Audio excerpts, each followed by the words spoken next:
Olá, tudo bem com você? Seja muito bem-vinda, muito bem-vindo a este que é mais do que um canal, é um verdadeiro projeto de vida, a Bíblia em resumo. Eu sou Maurício Quieco e desde a minha infância, desde a minha juventude, eu tenho uma aproximação muito grande com o mundo cristão em especial e, claro, com a Bíblia Sagrada. Por mais que este canal não tenha o objetivo de trazer doutrinas católicas ou protestantes ou de outras religiões em específico, nosso foco principal aqui, nosso grande objetivo, é trazer um entendimento, um conhecimento bíblico que possa ajudar você a compreender melhor o livro sagrado. Muitas vezes a Bíblia ela é interpretada, ela é apresentada de formas tão robustas, com interpretações às vezes tão aprofundadas, que aquela leitura mais simples, mais prática, mais óbvia, ela acaba ficando de lado. Então esse é o nosso objetivo. Não é deixar de lado a leitura da Bíblia, ao contrário. É fazer com que você possa sim fazer a leitura da Bíblia, mas tendo um apoio que te possa orientar e te trazer algumas informações muito práticas e objetivas.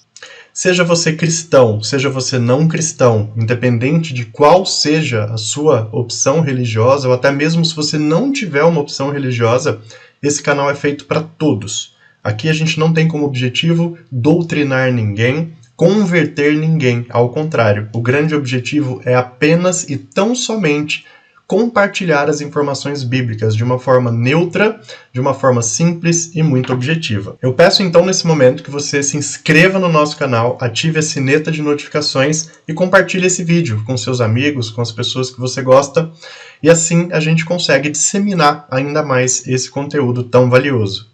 Caso você esteja iniciando a experiência no nosso canal por este vídeo, eu recomendo que você vá lá no vídeo 0, Conceitos e Origens, e você vai compreender que a nossa playlist é uma sequência. A gente apresenta todos os livros bíblicos numa sequência muito prática, iniciando pelo vídeo 0, Conceitos e Origens, e, claro, seguindo ali a sequência bíblica da maneira como ela é. E o último convite que eu faço antes da gente iniciar o conteúdo desse vídeo é para que você dê uma olhadinha. Logo abaixo ao vídeo, aqui na descrição, você tem 2 links. Nós temos um livro da Bíblia em resumo, que é um livro que foi escrito ao longo de quase 7 anos de estudo, que foi desenvolvido para que a gente tivesse esse material hoje para compartilhar com você.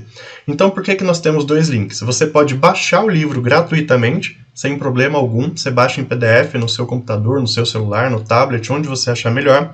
E claro, se você quiser contribuir com o nosso projeto, você tem um link também para comprar o livro. Tá? Então você está vendo aí que na verdade a gente oferece o livro gratuitamente e aquelas pessoas que querem ajudar o nosso programa, o nosso projeto, pode fazer a aquisição desse livro, vai chegar aí na sua casa. O grande objetivo desse projeto, com a venda do livro, é fazer com que o conteúdo bíblico chegue cada vez a mais pessoas, a mais e mais longe, a mais famílias, e também a gente utiliza a parte dos lucros para poder fazer auxílio de instituições que necessitam na região aqui onde eu moro, que é Cotia, na Grande São Paulo. Então, esses são os recadinhos e agora a gente vai para o conteúdo deste vídeo. Vamos lá? Então, nesse momento, nós iniciamos propriamente dito o conteúdo deste vídeo. Nós iremos falar sobre o primeiro de todos os livros da Bíblia, que é o livro do Gênesis. E como ele é o primeiro livro, não apenas da Bíblia, do Antigo Testamento, também como de um grupo bíblico chamado Pentateuco, a gente faz uma paradinha e explica o que são esses grupos. E assim a gente vai fazer sempre que houver um vídeo que se trate de um livro que está abrindo algum grupo, para que você compreenda que a Bíblia, muito mais do que um livro sagrado para bilhões de pessoas ao redor do mundo, também é um livro histórico, que tem toda uma estrutura literária, uma divisão e uma subdivisão, para que ele seja melhor compreendido. Então vamos lá. O Gênesis abre o Antigo Testamento. No vídeo anterior, Conceitos e Origens, eu falava que nós temos na Bíblia essa grande divisão que você está vendo aí no quadro. Antigo Testamento, Novo Testamento, que nada mais são do que as alianças feitas entre Deus e os homens. O Novo Testamento, essa aliança é a ressurreição de Jesus Cristo. No Antigo Testamento, nós temos várias alianças que simbolizam esse momento, essa relação entre Deus e o povo. Mas uma delas é a principal. Então, vou falar de algumas dessas supostas alianças, E, claro, citar para vocês aquela que é considerada até hoje a Páscoa judaica. Então, no Antigo Testamento, nós temos como símbolo de aliança a convocação de Abraão por Deus, quando Deus convoca Abraão para ser o grande patriarca e a partir dele gerar uma descendência, essa é considerada uma grande aliança. Nós temos o pacto que Deus faz com Noé, onde naquele momento do dilúvio, Noé, sua família e vários animais acabam sendo o reinício da vida, pois o que aconteceu anteriormente não agradou a Deus. Então, esse pacto com Noé também foi o símbolo de uma aliança. Nós temos a entrega das tábuas da lei a Moisés, também é um sinal de aliança, mas, dentre todos esses sinais de aliança, a mais importante, a mais relevante para o Antigo Testamento, aquela que de fato define qual é a antiga aliança, é o Êxodo. É a libertação dos hebreus da escravidão egípcia, conduzidos e liderados por Moisés. Então, o Êxodo é, de fato, a grande aliança que simboliza o Antigo Testamento. E isso se deu por volta de 1446 a.C., mais ou menos aí uns 300 anos, 400 anos depois da vinda de Abraão, para vocês compreenderem. Então isso é o Antigo Testamento, que o livro do Gênesis inicia esse Antigo Testamento. E o Antigo Testamento ele também tem algumas informações importantes. Ele é composto por 46 livros para as doutrinas católicas e é composto por 39 livros para doutrinas protestantes ou de dissidências evangélicas. Qual que é essa diferença? Também expliquei no vídeo anterior, mas só reforçando. Algumas doutrinas religiosas não aceitam livros escritos em algumas determinadas regiões distantes das áreas da Palestina, ou escritos em letras que eram diferentes da grega, ou hebraico, ou aramaica, as letras comuns, e também alguns estilos literários. Então, apenas por esse motivo, a Bíblia protestante ou evangélica ela tem alguns livros a menos do que a Bíblia de doutrina católica. Só isso. Então ele tem essa quantidade de livros que está organizado em 4 grupos. Nós temos o Pentateuco, que são os 5 primeiros livros da Bíblia, e a gente já vai falar sobre o Pentateuco. Temos os livros históricos, sapienciais e proféticos. E o Antigo Testamento ele traz para a gente algumas informações bem interessantes. Ele nos traz histórias, cânticos, poesias, modelos de vida, uma série de formas literárias de mostrar a formação do povo de Deus e o regramento desse povo. O Antigo Testamento tem esse grande objetivo, ok?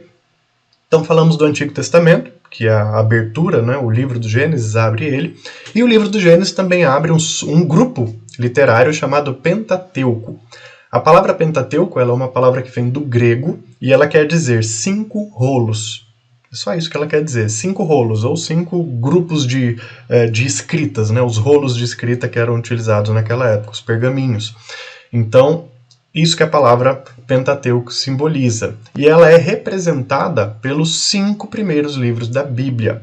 Né? Estamos falando de Gênesis, Êxodo, Levítico, Números e Deuteronômio. Esses 5 livros, para os judeus, eles a conhecem como Torá. O Pentateuco, então, no judaísmo é chamado de Torá.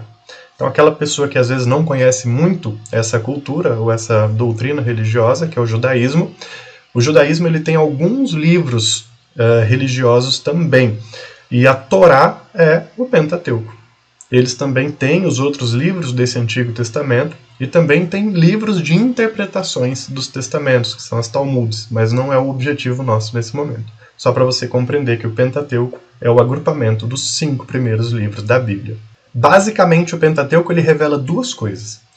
A história da formação do povo de Deus e o ordenamento das leis para esse povo. Esse é o objetivo do Pentateuco. Segundo a história e a tradição, o Pentateuco ele foi todo informado e manifestado diretamente a Moisés, que ele seria o grande autor desses livros. Mas já há uma série de evidências literárias, evidências científicas, históricas, que provam que o Pentateuco, não apenas o Gênesis, mas vários livros do Pentateuco, foram escritos ao longo de um período, né? Provavelmente até por diversas mãos. Então Moisés pode até ter sido o iniciador de todo esse doutrinamento escrito, mas, de fato, hoje já se há o conhecimento de que são escritas feitas ao longo de muitos anos, até de muitos séculos, que podem ter sido aperfeiçoadas, incrementadas a cada período da história que sucedeu os acontecimentos. Então falamos sobre o Antigo Testamento e falamos sobre o Pentateuco, para você compreender que o livro do Gênesis abre esses dois grupos, né? O Antigo Testamento e o Pentateuco. Bom, agora, claro, falando especificamente do livro do Gênesis, é um livro relativamente profundo, é um livro que tem uma quantidade de metáforas muito grande. Ele é extenso, é um livro de 50 capítulos, que tem basicamente dois pilares fundamentais. Então, toda vez que você se deparar com as leituras do Gênesis, você vai estar ali diante de duas situações em específico. Ele vai falar sobre a origem do mundo e da humanidade e também vai falar sobre a origem do povo de Deus. Então, esses são os dois grandes pilares que sustentam o livro do Gênesis. Como Deus criou o mundo e a humanidade e como o povo de Deus foi formado. Esse é o grande objetivo do livro. Por isso que a palavra Gênesis é utilizada para nomear esse livro. Gênesis também é uma palavra grega, né? A gente vai ver diversas palavras gregas nomeando os livros e até explicando várias partes aqui do nosso entendimento bíblico, porque a Grécia tinha uma influência muito grande naquela época. E a palavra Gênesis é uma palavra grega que quer dizer origem, princípio, começo. Então esse é o motivo pelo qual o livro tem esse nome. É o começo de tudo. Nunca se esqueçam, Gênesis apresenta para nós dois grandes pilares. A história do mundo e da humanidade e a história da formação do povo de Deus. Um outro ponto central para que você possa compreender melhor o livro do Gênesis é o entendimento de que já neste primeiro livro, já nessa primeira escrita, há uma estrutura literária, né? O autor ou os autores do Gênesis, eles já dividem conosco um entendimento que é o da dualidade. Então o livro do Gênesis, desde o início da sua escrita, ele já vai apresentando que existe o bem e o mal. Que essa é uma caracterização que ela vai fundamentar praticamente todas as religiões descendentes de Abraão, dos patriarcas, né? As religiões que acreditam no Deus que para alguns chamam de Deus, outros chamam de Javé, outros chamam de Alá. Esse mesmo Deus que até em outras religiões ele também é acreditado, ele também é adorado, ele acaba sendo sustentado por esse entendimento da dualidade, o bem e o mal. Tudo que Deus cria e que provém dele é bom, tudo aquilo que contraria e que agride a criação e a forma como Deus pede para que o mundo gire, digamos assim, é mal.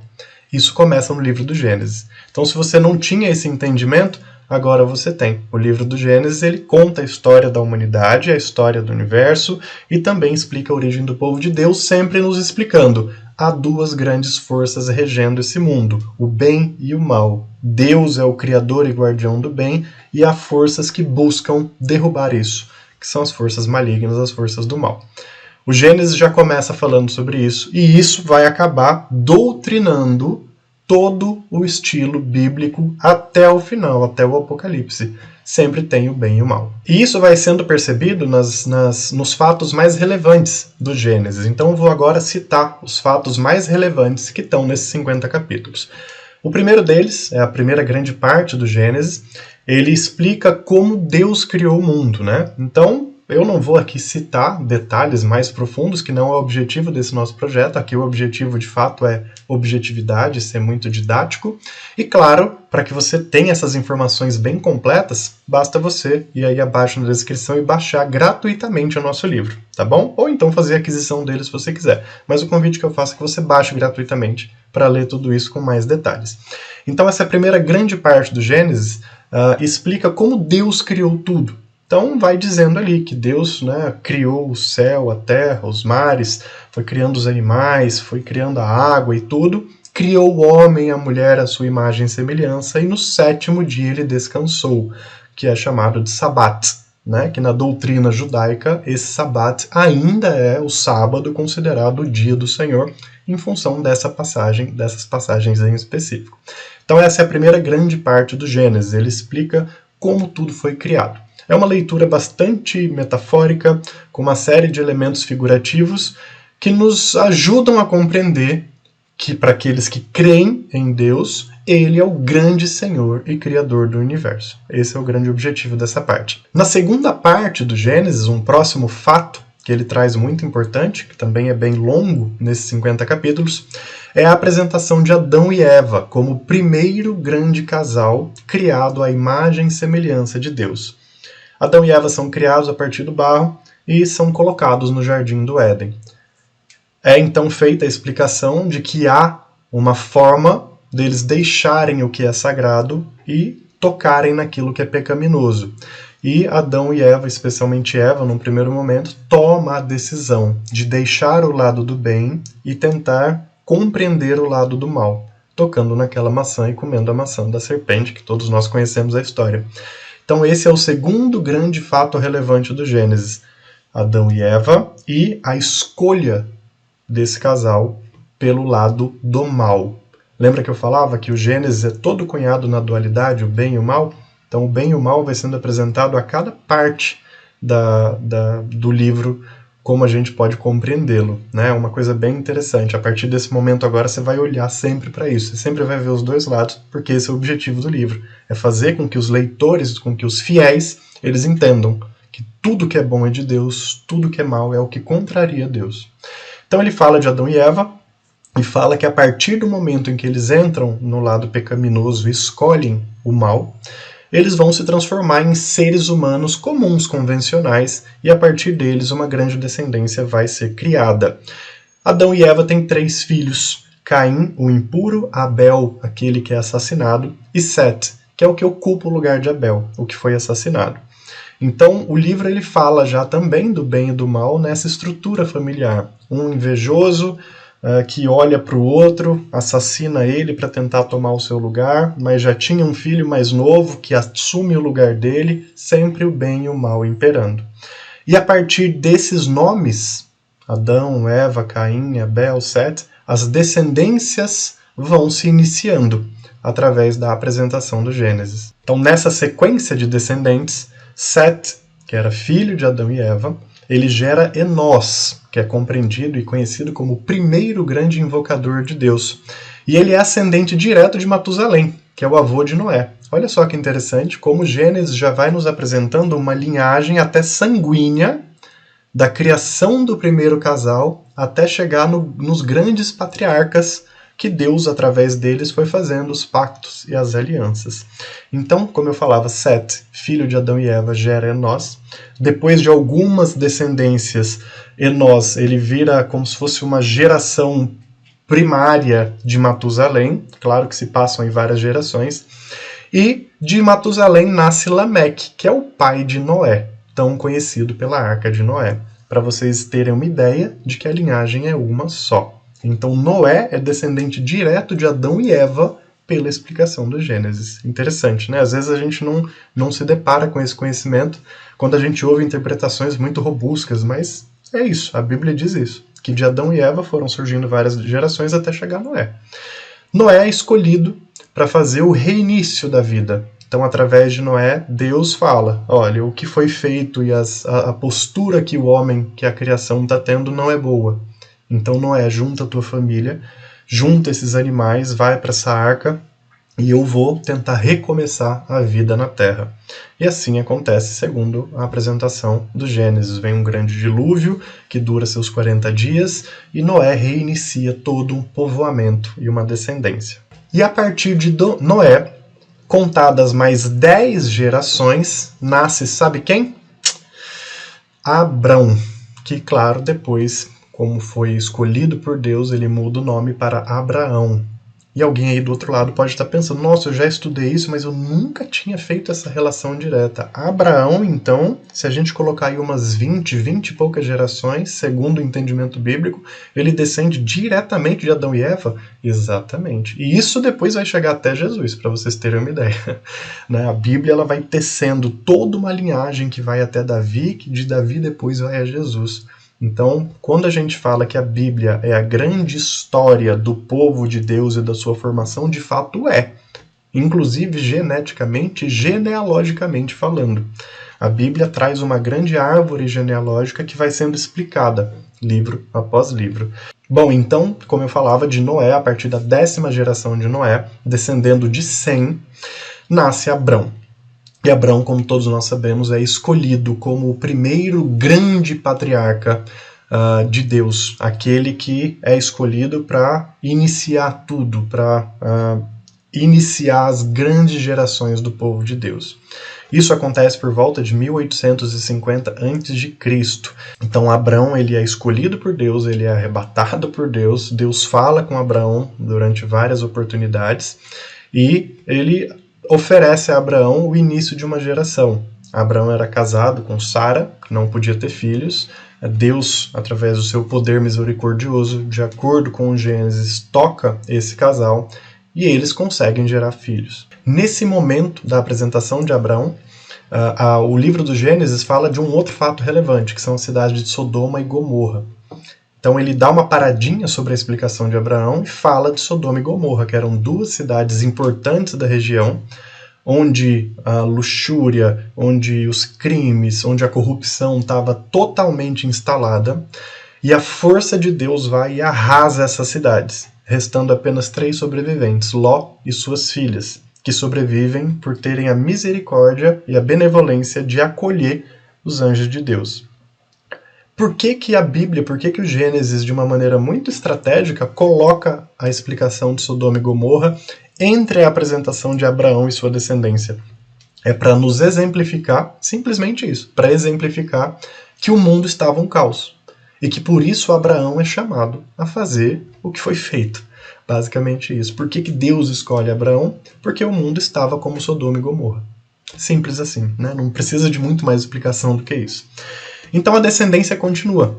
Abraão gera Isaac, que há uma tentação de que Abraão ofereça Isaac em sacrifício, e o anjo intervém e fala, não, diante dessa atitude nós reconhecemos que você tem fé e amor total por Deus. Vamos continuar o pacto.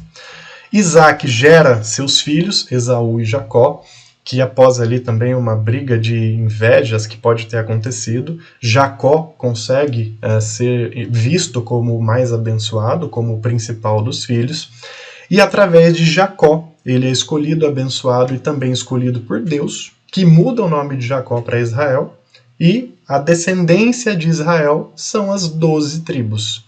Jacó, então, ele tem 13 filhos, não 12, ele tem 13 filhos. Os 12 primeiros filhos são os chefes das tribos de Israel, Benjamim, Neftali, vários outros que a gente vai falar à frente. E o 13º é José, o famoso José do Egito. Então, o Gênesis continua sua explicação já numa fase final, dizendo que, após passar aí por uma situação de inveja desses 12 filhos com o mais novo, José, que era muito amado e muito bem quisto pelo pai, eles pegam esse menino, eles vendem esse menino para alguns ismaelitas que passavam por ali, e esses ismaelitas levam José para ser vendido como escravo no Egito. Só que a coisa acaba tomando uma proporção grande, porque José cresce como um rapaz inteligente, ganha a atenção do faraó e é escolhido para ser o grande administrador das coisas do reino egípcio. Então, dessa forma, o Gênesis apresenta a criação desde Adão e Eva até a gente chegar nas 12 tribos de Israel, numa descendência contínua. O Gênesis acaba da seguinte forma, dizendo que Jacó e seus filhos, das 12 tribos, passavam por uma situação calamitosa de fome, seca e problemas, e que então José os chama e fala, não, venham viver no Egito, eu perdoo o que aconteceu, venham viver aqui para que vocês possam ter uma vida digna e próspera. Jacó, chamado já Israel, e seu filho José mais novo morrem no Egito, e a descendência das 12 tribos vai crescendo em número, em quantidade, e o tempo vai passando. E assim finaliza-se o livro do Gênesis. O que vocês acharam dessa abordagem? Objetiva, simples, trazendo os fatos mais relevantes, para que você possa ter, de fato, um entendimento muito direto. A gente, às vezes, como eu falava, não precisa na Bíblia ter um conhecimento muito robusto, ter muita profundidade, altíssimos níveis didáticos. Não, é só ler e tentar enxergar de uma maneira lógica aquilo que está sendo apresentado. Claro, muitas pessoas leem com a fé envolvida em todo o seu processo de conhecimento, assim como eu. Mas quando a gente entende o livro de uma maneira muito objetiva, a gente de fato vai conseguir enxergar que é um livro maravilhoso. Como eu falava, seja você cristão, não ou não praticante de qualquer religião, a Bíblia é um livro fantástico. representa uma história da humanidade, uma parte da história da humanidade com riqueza de detalhes e nos ajuda a compreender o que nós somos e por que nós estamos aqui hoje da maneira como estamos. Espero que você tenha gostado. Esse é o vídeo do livro número 1, Gênesis. Aguardo vocês no nosso próximo livro. Reforço o convite. Na descrição, aí abaixo, você tem 2 links. Você pode baixar gratuitamente o nosso livro, a Bíblia em Resumo, ou se quiser ajudar o nosso projeto, ajudar as instituições da cidade, da região que eu moro, você pode também fazer a aquisição do livro. Eu sou Maurício Queco, espero vocês no próximo conteúdo. Tchau, tchau!